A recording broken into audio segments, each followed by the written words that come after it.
అమలాపురానికి ఒక విశేషం. మీ లలిత జ్యువెలరీ అమలాపురానికి వచ్చేసింది. డిసెంబర్ 16న బ్రహ్మాండమైన ప్రారంభోత్సవం. లలిత జ్యువెలరీ. ఇప్పుడు ఎవరికి ఊరికే రావు. నమస్తే, very good evening. Welcome to cube TV network. నేను మీ శ్రావణి జర్నలిస్ట్. 2023 అసెంబ్లీ ఎన్నికలకి సంబంధించి ఉత్కంఠకి తెరపడిపోయింది. ఎవరు ముఖ్యమంత్రి, ఏ పార్టీ గెలవబోతోంది, కాంగ్రెస్ వస్తుందా, బీఆర్ఎస్ తిరిగి అధికారంలో మూడోసారి వచ్చే అవకాశం ఉందా, లేక హంగికి ఆస్కారం ఉందా? వీటన్నిటి నేపథ్యంలో ఒక క్లియర్ కట్ క్రిస్టల్ క్లియర్ మార్జిన్ని తెలంగాణ ప్రజలు కాంగ్రెస్ పార్టీకి ఇచ్చారు. ఆ మార్జిన్ ఏంటో తెలుసు కదా, 64. బీఆర్ఎస్ పార్టీకి, సిపిఐతో కలిపి 65. సో రేవంత్ రెడ్డి ముఖ్యమంత్రిగా ప్రమాణ స్వీకారం చేయడానికి ముహూర్తం కూడా ఖరారైపోయింది. ఈ నేపథ్యంలో ఆ 64 మార్క్ ఖచ్చితంగా కాంగ్రెస్కి వస్తుంది, తగ్గే అవకాశమే లేదు, పెరిగితే ఖచ్చితంగా సంతోషకరమే అని చెప్పిన సెన్సేషనల్ ఆస్ట్రాలజర్ వేణుస్వామి గారితో ప్రస్తుతం నేనున్నాను. గతంలో ఎన్నో హిస్టారికల్ మూమెంట్స్కి సంబంధించి ఆయన ఇచ్చిన ప్రిడిక్షన్స్, ఆయన చెప్పిన ఆస్ట్రాలజీ తూచా తప్పకుండా జరిగిన వాస్తవాన్ని మనం గుర్తించాలి. సో మరొకసారి మీ అందరికీ ఆఫ్టర్ లాంగ్ టైం వేణుస్వామి గారిని పరిచయం చేస్తున్నాను నా ప్లాట్ఫామ్స్లో. గురుజీ నమస్తే. ఓం నమో వెంకటేశాయ. Thank you so much for your valuable time. నిజంగా ఆఫ్టర్ 1.5 year అనుకుంటా, 2022 సెప్టెంబర్, ఐ థింక్ సెప్టెంబర్లో టీవీ9 ఎగ్జిట్ అయిన తర్వాత మీతో నేను మా క్యూబ్ నెట్వర్క్లో చేసిన మొదటి ఇంటర్వ్యూ మీదే. అదే ప్లస్ నేను కూడా తన తర్వాత ఇంటర్వ్యూలు ఇవ్వలేదు. యా దాని ఎగ్జాక్ట్లీ. తర్వాత మళ్ళీ ఇదే ఇంటర్వ్యూ ఎలక్షన్ బిఫోర్ ఇవ్వలేదు. ఆ రోజు మనం మాట్లాడుకున్న ఇన్ఫర్మేషన్ తప్పితే మధ్యలో నేను ఎప్పుడు లాస్ట్ 1 year నేను ఇన్ఫర్మేషన్ అసలు ఎవరికి ఇంటర్వ్యూ ఇవ్వలేదు. యాక్చువల్గా ఆంధ్ర ఎలక్షన్లు మళ్ళీ జగన్ గెలిచిన తర్వాతే మాట్లాడదాం అనుకున్నా కానీ సో నీ బలవంతం మీద మళ్ళీ ఖచ్చితంగా చేయాల్సి వస్తుంది. సో ఇప్పుడు మీరు లైవ్లో చెప్పాలి, నేను వింటాను. అంటే మీరు ఇచ్చే ప్రిడిక్షన్ రేవంత్ రెడ్డి గారికి సంబంధించి మీరు చాలా విషయాలు చెప్పారు. బట్ ఇప్పుడు అఫీషియల్గా మీకు టైము తెలిసింది, డేటు తెలిసింది, రోజు తెలిసింది. అవి ఏంటి, వాటి ప్రాశస్త్యం ఏంటి? రేపు సప్తమి మఖా నక్షత్రము, రేవంత్ రెడ్డి గారిది చిత్తా నక్షత్రము. సో రేవంత్ రెడ్డి గారి జాతక రీత్యా సాధన తార అయ్యింది. సాధన తార అంటే మంచి ముహూర్తము రేపు. సో ముహూర్తం కూడా నాకు తెలిసి మకర లగ్నంలో ఏర్పడినటువంటి ముహూర్తము. సో రేపు ప్రమాణ స్వీకారం కనిపిస్తుంది. మకర లగ్నము లేదా కర్కాటక లగ్నంలో ముహూర్తం ఉంటుంది. ఉదయం అయితే మకర లగ్నము, సాయంత్రం అయితే కర్కాటక లగ్నము. సో ముహూర్తంలో రేవంత్ రెడ్డి గారు ప్రమాణ స్వీకారం చేయబోతూ ఉన్నారు. కానీ నేను మాట్లాడింది జాతకం గురించి మాట్లాడుతున్నా. వ్యక్తిగతమైన జాతకంలో ఉన్నటువంటి దోషాల కారణం చేత ఆయన తన పదవిని కాపాడుకోవాల్సిన పరిస్థితి గోచరిస్తుంది. ఖచ్చితంగా జాగ్రత్తగా ఉండాల్సింది. సో ఆయనకు మరి ఎవరెవరి వల్ల నష్టం ఏర్పడుతుంది అంటే, ఆయనది చిత్తా నక్షత్రం కాబట్టి చిత్తా, మృగశిర, ధనిష్ట అనే నక్షత్రాలు, అలాగే మీనరాశి మరియు వృషభ రాశి జాతకుల వల్ల ఆయనకు నష్టం ఏర్పడే అవకాశం ఉంది, పదవీ నష్టం ఏర్పడే అవకాశం ఉంది. కాబట్టి వాళ్ళ విషయంలో ఆయన జాగ్రత్తలు తీసుకోవాలి. కొద్దిగా శత్రువుల మీద కన్నేసి పెడితే ఆయనకు మంచిది. చెప్పనివి చెప్పినట్లుగా వాయిస్ ఓవర్తో చెప్పే వీడియోస్ కొన్ని వైరల్ అవుతూ ఉన్నాయి. కొన్ని ఫుటేజెస్ బయట పెట్టి అది మీరే అన్నట్లుగా కూడా పెట్టట్లేదు. ఫుటేజెస్ పెడితే ఇప్పుడు నా వీడియో ఒరిజినల్ వీడియో పెడితే నేను సంతోషపడతా. ఇప్పుడు ఉదాహరణ ఇండియా గెలుస్తుంది అని నేను చెప్పాను అనుకో, పెట్టండి, నేనే చెప్తా, దానికి ఆన్సర్ చెప్తా, నేను సారీ చెప్తా, నేను తప్పు చెప్పినా ఒప్పుకుంటా, మేబీ ఏదైనా జరగవచ్చు. కానీ అట్లా కాకుండా జస్ట్ వేణుస్వామి బొమ్మ పెడతారు, పెట్టి ఇండియా గెలుస్తుంది అని చెప్పిన వేణుస్వామి అనగానే. విచిత్రమైన విషయం ఏంటంటే, చదువుకున్న మేధావులు జర్నలిస్టులు, మొన్న ఒక జర్నలిస్టు పేరు చెప్పను, నా మీద 20 నిమిషాల వీడియో చేసి పెట్టేశాడు టీవీలో, ఆయన యూట్యూబ్ ఛానల్లో. నేను చూస్తే వేణుస్వామిని ట్రోలింగ్ చేస్తున్న జనాలను వీడియో పెడితే నేను డైరెక్ట్గా ఆయనకు ఫోన్ చేసి, ఏమండి నా వీడియో పెట్టారు కదా మీరు, నా గురించి నన్ను తిడుతూ పెట్టారు కదా, దయచేసి ఏం లేదు, ఆ వీడియో నేను ఇండియా గెలుస్తుంది ఈ వరల్డ్ కప్లో ఫైనల్లో అని చెప్పిన వీడియో నాకు పంపిస్తే నేను క్షమాపణ చెప్దాం అనుకుంటున్నా మీ ఛానల్ ద్వారా అని చెప్పిన. అనగానే అదేంటి స్వామి మీరు చెప్పలేదా అన్నాడు. మరి ఆ విషయం కూడా చెక్ చేసుకోకుండా మీరు నా గురించి వీడియో ఎట్లా పెడతారండి మీరు, అసలు చాలా ఆశ్చర్యకరంగా ఉంది అని చెప్పి నేను అడిగిన. అట్లనే ఒక యాంకరు, నాకు బాగా పరిచయం ఉన్న యాంకరు, భర్తతో సుమారు 3 సార్లు డివోర్స్ తీసుకొని మళ్ళీ అదే భర్తతో కలిసి ఉంటున్న యాంకరు ఒక ఇంటర్వ్యూలో కూర్చొని, వేణుస్వామి గారు ఇలా జరిగిందండి, ఇలా వేణుస్వామి గారు చెప్పారు ఇండియా గెలుస్తుందని, కానీ ఓడిపోయింది ఇండియా, ఎంత దారుణం అండి అని మీకు ప్రశ్న అడిగితే, అవతల సీనియర్ జర్నలిస్ట్ అనేటువంటి పేరు వేసుకున్న ఆయన ఎవరో నేను ఇంతవరకు చూడలే, జర్నలిస్ట్ ఆయన యూట్యూబ్ ఛానల్లో, ఆయన దాని గురించి ఖండన. సో అసలు నేను ఎక్కడ చెప్పినా ఏంది బేసిక్ నాలెడ్జ్ ఏంటంటే, మనం ఒక మనిషిని విమర్శించేటప్పుడు ఆయన చెప్పాడు ఆ వేణుస్వామి, ఆ వీడియో ఏంది తీసుకురండి, పలానా దగ్గర వీడియో ఉంటుంది తీసుకురండి అడగాల. సో ఏమైపోయింది, ఎవరి ఇష్టం వచ్చినటువంటి విధంగా వాళ్ళు ఏమైపోయిందంటే మనం జనాల్ని కమాండ్ చేసే స్టేజ్లో ఉన్నాం భగవంతుని దయ వల్ల. అంటే ఉదాహరణ, నేను ఇవాళ నా ఇంటర్వ్యూలో ఒక పార్టీ గెలుస్తుంది అని చెబితే ఆ పార్టీకి అట్లీస్ట్ 1 to 3% ఓటు బ్యాంక్ అనేది కన్వర్ట్ అయ్యే పరిస్థితులలో ఉంది. సో నేను కూడా మూర్ఖంగా బిహేవ్ చేస్తూ ఈసీ జల్లెళ్ళలో నేను చిక్కాలని నేను అనుకోవట్లేదు. ఎగ్జాక్ట్లీ. సో నేను ఇప్పుడు ప్రపంచం గురించి జ్యోతిష్యము జాతకం చెప్పే వేణుస్వామి జాతకం వేణుస్వామికి తెలుసుగా. సో ఎక్కడ వేణుస్వామి రిజర్వ్గా ఉండాలి, ఎక్కువ బరస్ట్ కావాలి అనే విషయం వేణుస్వామికి తెలుసు కదా. నేను ఎందుకు తొందరపడతా? ఇప్పుడు ఉదాహరణ ఇవాళ ఏమవుతుందంటే నేను ఈసీ ట్రాప్లో పడిపోతా. నేను ఎలక్షన్కు 1 month బిఫోర్ నేను పెట్టి తెలంగాణలో ఈ పార్టీ గెలుస్తుంది, ఆంధ్రాలో ఈ పార్టీ గెలుస్తుంది అని నేను చెప్తే ఇదే కారణమా మీరు 64 సీట్లు వస్తాయని చెప్పకపోవడం? నాకు చెప్పారు. నీకు కాకుండా సుమారు 1,00,000 మందికి చెప్పుంటా, ఇది నోటి ద్వారా. బట్ ఎక్కడ నేను వీడియోలో చెప్పాల. కాంగ్రెస్ గెలుస్తుంది అని మాత్రమే చెప్పాను తప్ప ఎక్కడ కూడా నేను రేవంత్ రెడ్డి సీఎం అవుతాడని చెప్పిన తప్ప సీట్లు నేను చెప్పాల. నేను ఏమన్నా నీతోని పదే వాయిస్తే ఫస్ట్ డే నుండి నీతో వాదించిన 64 అనేది మ్యాజిక్ ఫిగర్, మినిమం పెరిగితే పెరగచ్చు. ఇదే మనం మాట్లాడుకున్నాం. బట్ నేను ఓడిపోయాను గురూజీ. ప్రతిరోజు ప్రతి సందర్భంలో కేసీఆర్ గారు 3వసారి ముఖ్యమంత్రి అవుతారని, కేటీఆర్ గారు మేబీ సీఎం అయ్యే అవకాశం ఉందేమో రాబోయే రోజుల్లో అని చెప్పి చాలా స్ట్రాంగ్గా మీతో వాదించిన వ్యక్తుల్లో అతి కొద్ది మందిలో, అంటే ఎందుకంటే మీతో వాదించేంత ఇంటిమసీ నాకు ఉంది కాబట్టి ప్రతి సందర్భంలో నేను వాదించాను. ఈ రోజు అది జరగలేదు. 64 అనే ఫిగర్ని ఎలా మీరు? నేను 2 months నుండి అదే స్టాండ్లో ఉన్నా. నువ్వు మాట్లాడిన ప్రతిసారి, నువ్వు ఈవెన్ వేరే వాళ్ళతో మాట్లాడించిన ప్రతిసారి నా ఫిగర్ నేను 64 నా బేసిక్ పాయింట్. మినిమం 64 పెరిగితే పెరగచ్చు, మినిమం 64 పెరిగితే పెరగచ్చు. రెండోది వేవ్ లేకపోతే 64, వేవ్ ఉంటే 90. నేను అది కూడా చెప్తూ వస్తున్నా. సో ఇక్కడ అదే చెప్తున్నా, ఇక్కడ ఒక్క ఓటుతో గెలిచినట్టే. సో ఇక్కడ మనం ఏదో గెలుపోవటంలో అనేది అదే అండి ద బ్యూటీ ఆఫ్ డెమోక్రసీ. మనకు ఎంత అందంగా ఉంటుందంటే ఈవెన్ ఎగ్జిట్ పోల్స్ సర్వేలు కూడా చెప్పడానికి భయపడ్డాయి.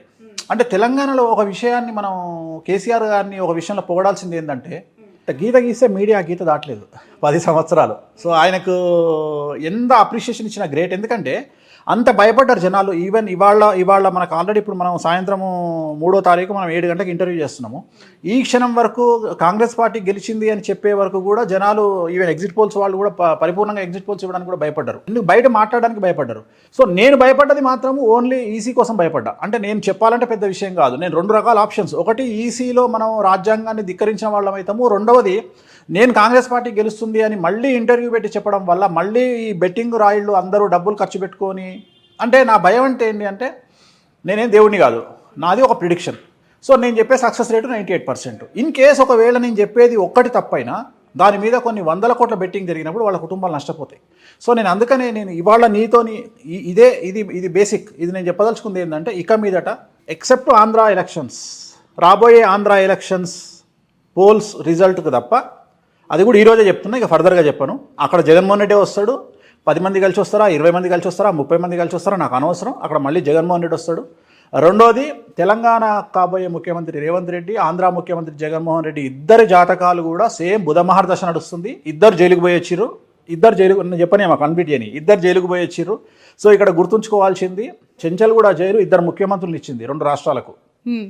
సో ఈ 2 ముఖ్యమంత్రులు కూడా ఖచ్చితంగా నాకున్నటువంటి అవగాహన ప్రకారం కంటిన్యూగా వీళ్ళు కరెక్ట్గా పనిచేస్తే ఇన్ ద సెన్స్ జాతకాలని బేరీజ్ వేసుకుంటూ ముందుకు వెళ్ళినట్లయితే ఇద్దరు కూడా 3 టర్ములు రూలింగ్ చేసే అవకాశం ఉంది. అంటే 15 సంవత్సరాలు. జగన్మోహన్ రెడ్డి ఆల్రెడీ వచ్చి 4.5 ఏళ్ళు అయింది. సో ఇక్కడ ఎట్లాగూ రేవంత్ రెడ్డి గారు ముఖ్యమంత్రి పీఠాన్ని అధిరోహించబోతా ఉన్నారు. అది వృషభ లగ్నం అవ్వచ్చు, కర్కాటక లగ్నం అవ్వచ్చు, మిథున లగ్నం అవ్వచ్చు. 3 లగ్నాలలో సూటబుల్ లగ్నం వారికి 3 లగ్నాలలో ఏదో ఒక లగ్నం ఉంటుంది కాబట్టి ఆ లగ్నాన్ని బేస్ చేసుకొని 4వ తారీఖు కానీ 9వ తారీఖు కానీ వారి ప్రమాణ స్వీకారం ఉండే అవకాశం ఉంటుంది.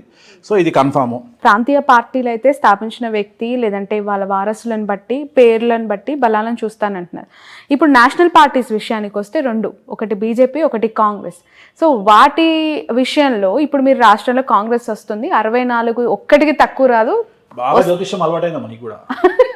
మీతో ఉంటే నేను ఇంకా నేర్చుకుంటాను. అడిగే ప్రశ్న స్టార్ట్ చేయకముందే నాకు అర్థమైపోతుంది నువ్వు ఎంత పర్ఫెక్ట్గా అడగబోతున్నావు ప్రశ్న. సో ఇప్పుడు అక్కడ సెంట్రల్ లీడర్ ఉంటాడు, స్టేట్ లీడర్తో సంబంధం లేదు, కాంగ్రెస్ పార్టీ స్థాపించిన వ్యక్తి వేరే కదా అంటావు. అంతే కదా మరి. ఎగ్జాక్ట్గా. కానీ మేము కూడా అందుకనే పార్టీని తీసుకుంటాం, స్టేట్ లీడర్ని తీసుకుంటాం, పీసీసీ ప్రెసిడెంట్ని తీసుకుంటాం. ఇప్పుడు కాంగ్రెస్ పార్టీ అనేది స్థాపితమయ్యేటువంటి కాంగ్రెస్ పార్టీ నామనక్షత్రం ఏంది అంటే మిథున రాశి. రేవంత్ రెడ్డి చిత్తా నక్షత్రం తులారాశి, ఈ కాంబినేషన్ తీసుకుంటాం.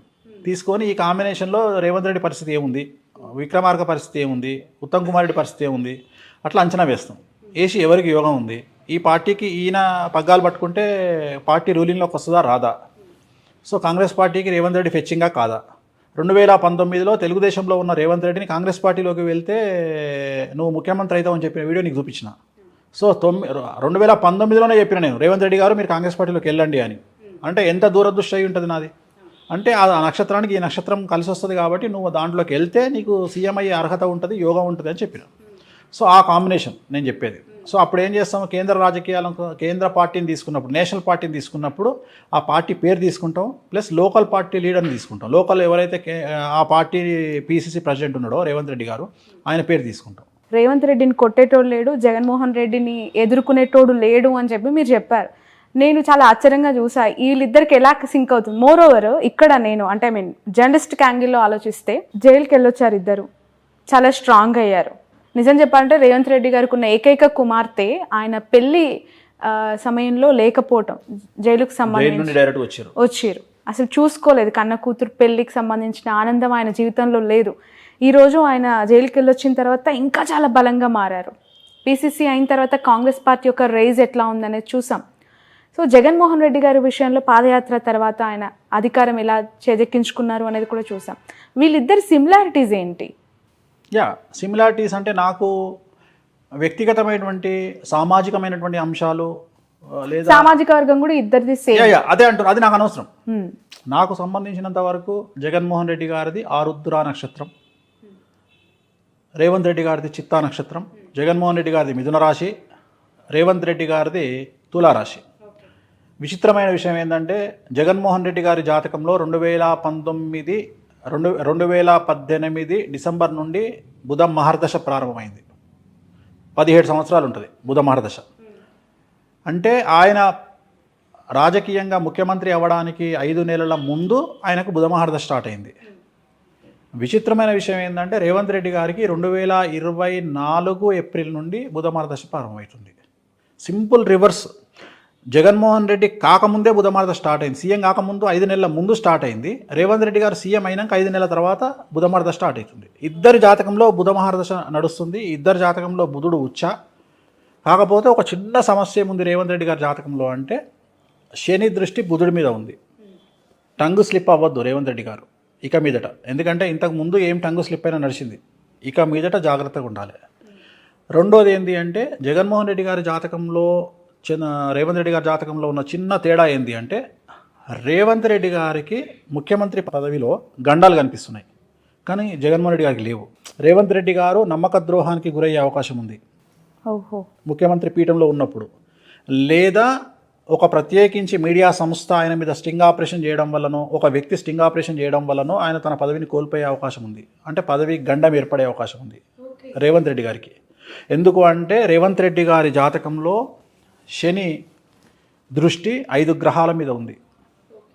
సో దాంట్లో ముఖ్యంగా శుక్రుడి మీద ఉంది. రెండోది రేవంత్ రెడ్డి గారి జాతకంలో గురువు 6వ స్థానంలో ఉన్నాడు. సో ఇవన్నిటిని తీసుకుంటే ఏంటి అంటే నమ్మక ద్రోహం ఏర్పడే అవకాశం ఉంటుంది, మధ్యలో పదవీచ్యుతుడయ్యే అవకాశం ఉంటుంది, పదవిని కోల్పోయే అవకాశం ఉంటుంది. ఎందువల్ల అంటే శత్రువుల యొక్క దాడి వల్ల. రేవంత్ రెడ్డి గారికి శత్రువులు ఎక్కువ. సో శత్రువుల మీద విజయాన్ని కనుక రేవంత్ రెడ్డి గారు పెట్టుకోకపోతే చాలా కష్టం. ఖచ్చితంగా శత్రువులను అదుపులో పెట్టుకోవాలి రేవంత్ రెడ్డి గారు. ఓకే, రేవంత్ రెడ్డి గారికి శత్రువుల దాడి ఉంటుందన్నారు, రాజకీయ గండం కూడా ఉంటుంది, పదవీ గండం. అంటే ఆయన ముఖ్యమంత్రి ఇంకా ఇప్పుడు ముఖ్యమంత్రి పదవిని స్వీకరించిన తర్వాత జాగ్రత్తగా ఉండాలి అని చెప్తున్నారు. రేవంత్ రెడ్డి గారికి చెప్పేది ఏంటంటే జాగ్రత్తగా ఉండాలి, మీ మీద శత్రువుల బెడద ఎక్కువ ఉంది. సో ఖచ్చితంగా బగాలముకి సంబంధించినటువంటి రెమెడీ చేసుకోవడము, మీరు ఏదో ఆలోచించి మీకు సంబంధించినవి చేసుకోవడము ఖచ్చితంగా చేయాలి. ఆ నమ్మకం ఉండాలి. శత్రు బాధ నివారణం అంటారు బగాలముకి. సో అమ్మవారికి చేయించుకుంటే అంటే దాంట్లో కూడా నేను రీజన్ కూడా చెప్తున్నా మీకు క్లియర్గా. శత్రువుల వల్ల పర్టికులర్గా పదవీ భంగము, మరియు నేను ఇంకోటి కూడా చెప్తున్నా, ఏదో ఒక సంచలనాత్మక అంటే ఆయన టంగ్ స్లిప్ అవ్వడము, లేకపోతే మీడియా ముందు అనకూడని మాట అనడము, లేకపోతే ఎవరన్నా తన సన్నిహితుల వద్ద మీడియా వద్ద మాట్లాడడం, వాళ్ళు రికార్డ్ చేసి దాన్ని బయటికి తీసుకొచ్చి స్టింగ్ ఆపరేషన్ లాంటివి చేసి ఆయన పదవి నుండి దించేసే అవకాశం ఉంది అని చెప్తున్నా. ఓకే, అసలే సీఎం రేసుకు చాలామంది పోటీ పడుతూ ఉన్న వాళ్ళు ఉన్నారు. అందుకనే చెప్తున్నా, ఇక అవన్నీ నాకు అనవసరం, కానీ అందుకనే జాగ్రత్త చెప్తున్నా, జాగ్రత్తగా ఉండండి. Thank you so much Guruji, thanks a lot me valuable టైంని మాకు ఇచ్చినందుకు, అనేక అంశాల మీద మీ అభిప్రాయం తెలియజేసినందుకు thanks a lot. Om Namo Venkatesaya. So ఇది వేణుస్వామి గారితో స్పెషల్ ఇంటర్వ్యూ. దాదాపు చాలా నెలల తర్వాత ఇచ్చిన ఇంటర్వ్యూ. 2 తెలుగు రాష్ట్రాలకి సంబంధించి రాజకీయాలపై, సినిమాపై, వ్యక్తిగతంగా ఎంతో మందికి సంబంధించిన మంచి చెడులు ప్రస్తావించి చేసిన ఇంటర్వ్యూ. దీన్ని ప్రత్యేకంగా టార్గెట్ చేయాల్సిన ఉద్దేశం కాదు, చేసే పర్సెప్షన్ కూడా కాదు. 2 తెలుగు రాష్ట్రాల్లో ఉన్న ప్రముఖులకి సంబంధించి ఎలాంటి అంశాలు రాబోయే రోజుల్లో ఉండబోతూ ఉన్నాయి, న్యూస్ మేకర్స్గా, న్యూస్ ఫిగర్స్గా, చరిష్మా ఉన్న లీడర్స్ ఎదుర్కోబోయే సంఘటనలు ఏంటి, ఆ సందర్భాలు ఏ విధంగా ఉండబోతున్నాయని చర్చించిన ఒక ఇంటర్వ్యూ మాత్రమే. ఎందుకు అంటే ఇక్కడ అధికారం మారింది, బీఆర్ఎస్ పార్టీ ప్రతిపక్షంలో కూర్చోబోతోంది, కాంగ్రెస్ పార్టీ అధికారంలోకి వచ్చింది. రాష్ట్రం ఖచ్చితంగా సుభిక్షంగా ఉండాలనుకుంటాం, ప్రతి లీడర్ రాష్ట్రానికి మంచి చేయాలి అనుకుంటారు. కానీ వాళ్ళ వల్ల జరిగే, వాళ్ళకు వచ్చే ఇబ్బందులు ఏంటి, ఎలా ఉండబోతుంది అనేది తెలుసుకోవాలని ప్రతి ఒక్కరు కోరుకుంటారు. అది చెప్పే ఉద్దేశం తప్ప మరొకటి లేదు. That's all for now. ఈ ఇంటర్వ్యూ క్యూబ్ టీవీ నెట్వర్క్లో ఉన్న అన్ని ఛానల్స్లో కూడా చూడొచ్చు.